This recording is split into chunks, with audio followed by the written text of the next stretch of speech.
Hello, আসসালামু আলাইকুম বন্ধুগণ। আজকে বাজার থেকে আনা হয়েছে বিভিন্ন ধরনের মাছ। এগুলো পলিথিন থেকে বলে ডালবো, তারপর এগুলো একে একে আলাদা করে নেব। যদিও মাছগুলো মরে গিয়েছে, তবু মাছগুলো এখনো ভালোই তাজা আছে।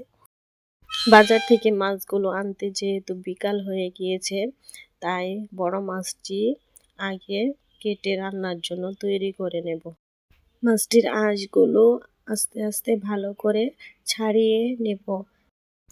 ভালো করে আঁশ ছাড়ানো হলে তারপর মাছটি পিস পিস করে সুন্দর করে কেটে নেব। যেহেতু অনেকগুলো মাছ এবং তা একজনেই কাটতে হবে, তাই বড় মাছটি আগে কেটে নেওয়া হচ্ছে। তা ভালোভাবে ধুয়ে পরিষ্কার করে রান্না বসিয়ে দেওয়া হবে।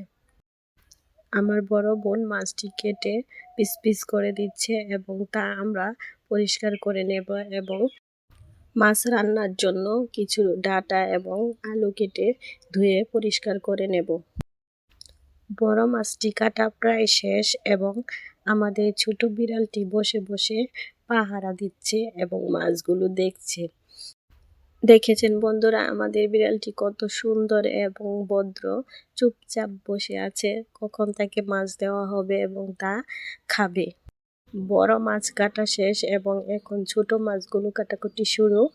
ছোট মাছ কাটা অনেক ঝামেলা।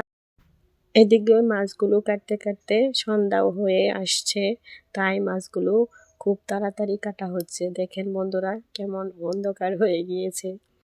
ট্যাংরা মাছগুলোর সাথে কয়েকটি টাকি মাছ ছিল, সেগুলোও কেটে ধুয়ে পরিষ্কার করে নেওয়া হয়েছে এবং তরকারিগুলো কেটে নেওয়া হয়েছে। আজকে এই পর্যন্তই। রান্নার ভিডিও আজকে আর দিব না।